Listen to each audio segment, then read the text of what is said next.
Quelles sont vos garanties en cas de faillite de votre banque? Un de mes clients a reçu ce courrier. Ce document lui a été envoyé par erreur. Il indique que sa banque est en faillite. Il s'agit d'une grande banque française.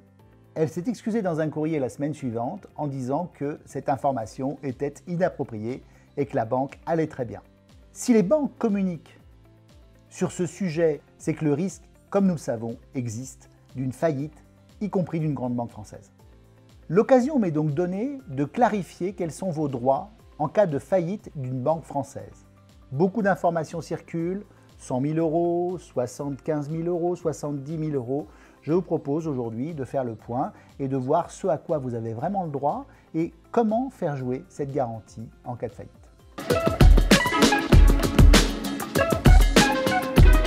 Il est indiqué dans ce document, je cite, « Notre établissement a été déclaré défaillant par l'autorité de contrôle prudentiel et de résolution.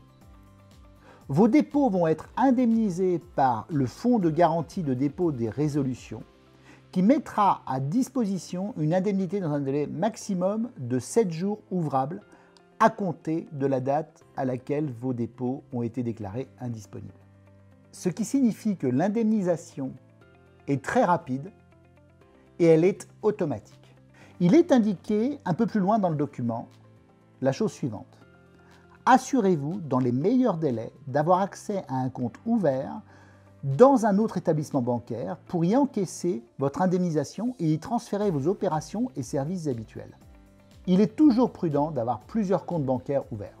Plus intéressant maintenant, quels sont les produits et montants couverts par la garantie?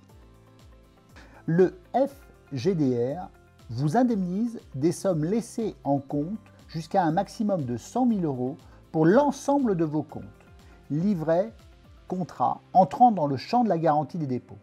Quelle que soit la devise dans laquelle les comptes sont libellés, compte courant, compte sur livret, compte et plan d'épargne sur livret, CEL, PEL, PEP, bancaire, les livrets jaunes, les comptes espèces liés à un compte titre ou à un PEA.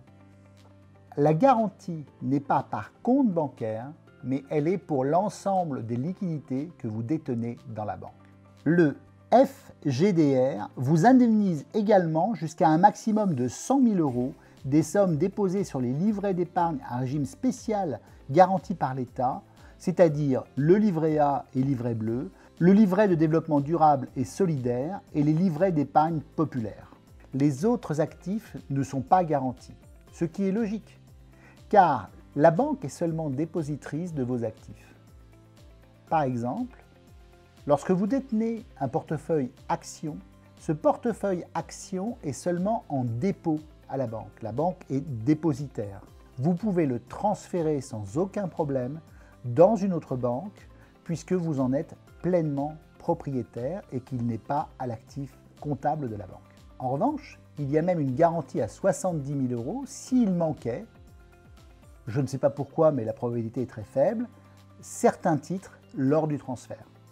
Je suis à votre disposition pour vous aider à construire une stratégie vous permettant d'éviter ce genre d'écueil en cas de faillite d'une banque. Dans une prochaine vidéo, je vous indiquerai quels sont les supports qui permettent de sécuriser votre épargne. Suivez-nous sur YouTube et abonnez-vous à notre chaîne.